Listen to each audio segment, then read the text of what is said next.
संक्रांतीचं हळदी कुंकू नाश्ता सिरीज 8 मध्ये आज आपण बघणार आहे एकदम कापसासारखी हलकी फुलकी आणि एकदम पांढरं शुभ्र जाळीदार अशी जशी अन्नाकडे मिळते अगदीच तशी इडली आणि बरोबरच एकदम पांढरं शुभ्र अशी ओल्या नारळाची चटणी कशी बनवायची ही रेसिपी। हळदी कुंकू असलं की आपल्याला भरपूर असा नाश्ता बनवायचा असतो, कमी वेळेत बनवायचा असतो आणि विशेष म्हणजे बायका येण्याच्या अगोदर ही तयारी आपल्याला करून ठेवायची असते। तर हा एक उत्तम पर्याय आहे, त्यामुळे रेसिपी शेवटपर्यंत बघा। तर इथे आपण प्रमाण बघणारे 3 वाट्या जर तुम्ही तांदूळ घेतलं तर 1 वाटी तुम्हाला सफेद उडदाची डाळ आणि त्याच वाटीने 1 वाटी पोहे घ्यायचे, 1 चमचा मेथीचे दाणे आणि अगदी छोटी वाटी यामध्ये तुम्हाला चण्याची डाळ किंवा मुगाची डाळ दोन्हींपैकी कोणतीही एक घालायची किंवा दोन्ही थोड्या थोड्या घातल्या तरी चालेल। इथे तांदूळ तुम्ही रेशनचं घेऊ शकता, उकडीचं घेऊ शकता। फक्त तुम्हाला चिकट जो तांदूळ असतो ज्याचा भात चिकट होतो असा तांदूळ इडलीसाठी अजिबात घ्यायचा नाही। मी इथे रेशनचा तांदूळ घेतलेला आहे, 3 वाट्या तांदूळ घेतलेले आणि 3 वाट्यांसाठी 1 वाटी डाळ घेतलेली, असं प्रमाण घेतलेले म्हणजे 3 1 असं तुम्ही प्रमाण इथे घेऊ शकता। डाळ तांदूळ स्वच्छ धुवून घ्यायचे आणि साधारणतः 5-6 तास तरी आपल्याला हे भिजत घालायचे। आता थंडीचे दिवस चालू आहे त्यामुळे मी इथे डाळ आणि तांदूळ वेगवेगळे भिजत घातलेले, नाहीतर एरवी मी एकत्रच घालत असते। डाळ तांदूळ पोहे हे सगळं मी एकत्रच घालत असते।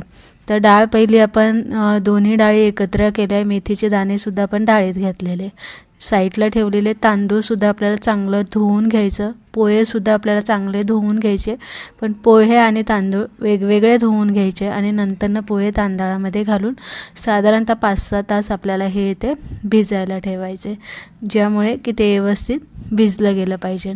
तर 5-6 तासानंतरनं पोहे जे आहे ना ते वरती चांगले असे फुगून आलेले, डाळ सुद्धा चांगली अशी फुगून वरती आलेली।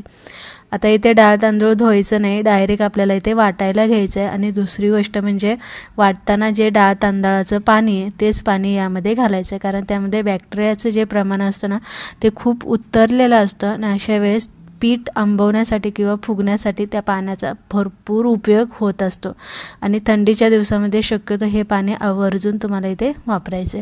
डाळ आणि तांदूळ दोन्हीही वेगवेगळे वाटून घ्या, जेणेकरून डाळ पण व्यवस्थित वाटली जाईल आणि तांदूळ सुद्धा व्यवस्थित वाटलं जाईल। आता इडलीसाठी आपण वाटून घेतोय त्यामुळे शक्यतो थोडंसं हलकंसं रव्यासारखं हे तांदूळ तुम्ही इथे वाटून घेतलं तरी चालेल आणि हलकीशी एकदम डाळ मोठी वाटली तरी चालेल। नंतरनं हे चांगलं फेटून घ्यायचं, फेटल्याच्या नंतरनं आपल्याला झाकण ठेवायचं। आता थंडी खूप पडते त्यामुळे शक्यतो उबदार ठिकाणी ठेवा किंवा एखाद्या डब्यामध्ये भरून तुम्ही हे पीठ ठेवू शकता किंवा सरळ कुकर सगळ्यांकडे असतो, कुकरमध्ये तुम्ही हे पीठ परमिटेशन करायला ठेवू शकता किंवा या पद्धतीने तुम्ही एकदम गच्च असे 2 झाकणं लावून पातेल्यातसुद्धा पीठ ठेवू शकता। साधारणतः इथे वेळ जास्त लागतोय, 12-13 तास हे पीठ आंबवण्यासाठी लागतंय, कारण थंडीच तेवढी आहे म्हणून। 12-13 तासानंतर इथे तुम्ही बघू शकता पीठ चांगलं वरती फुगून आलेलं आहे, व्यवस्थित बुडबुड्या आलेल्या आहे आणि त्याला एकदम अशी जाळी पडलेली। दुसरी गोष्ट लक्षात ठेवायची, इडलीसाठी जर तुम्ही पीठ बनवत असाल तर जास्त पातळ बनवू नका किंवा जास्त घट्ट बनवू नका। जास्त पातळ झालं तर इडली चिवट होते आणि जास्त घट्ट पीठ केलं तर इडली कडक होते, त्यामुळे पीठ व्यवस्थित आपल्याला पाणी घालून त्याला हलवून घ्यायचे, जास्त घट्टही नको आणि जास्त पातळही नको।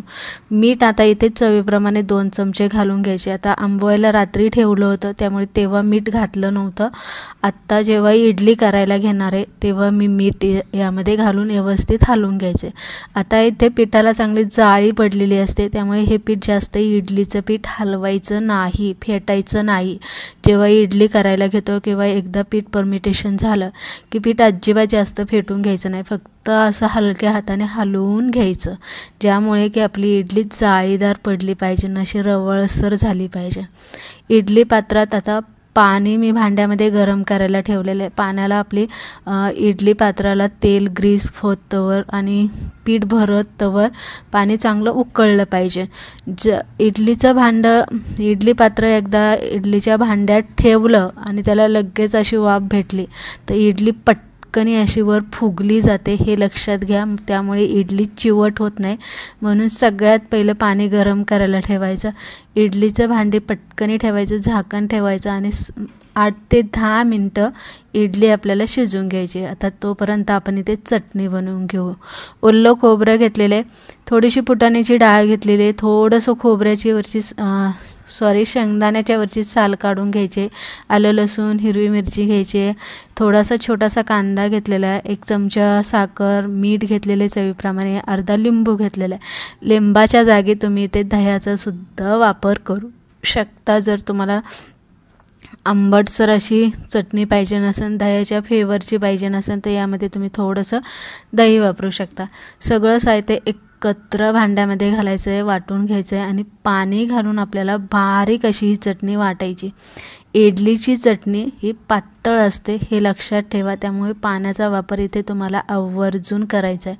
तर इथे बघू शकता या पद्धतीने ही चटणी आपण वाटून घेतलेली आहे आणि एकदम पांढरं शुभ्र अशी ही आपली चटणी वाटली गेलेली. पाणी घालून घेतलेलं आहे, व्यवस्थित हलवून घ्यायचं.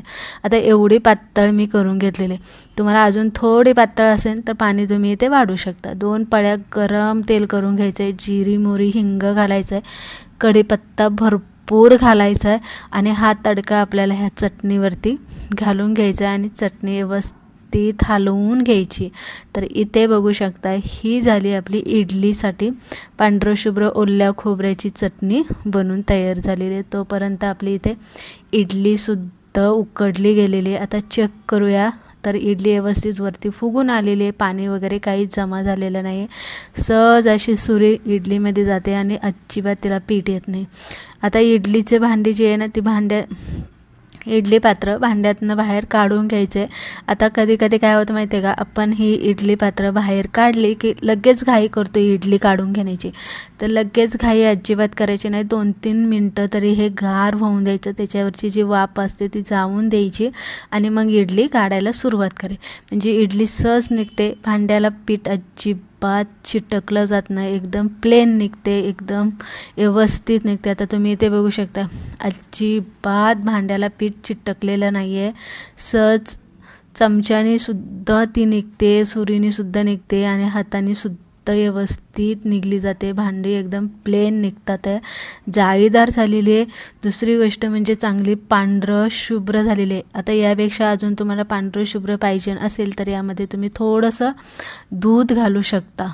म्हणजे तुम्ही थोडंसं दूध जर घातलं तर याहीपेक्षा ती पांढरं शुभ्र होऊ शकते. जाळीदार झालेली आहे आणि आतमधनं बघू शकता अजिबात चिकट नाही, अशी दाणेदार रवळसर झालेली आहे.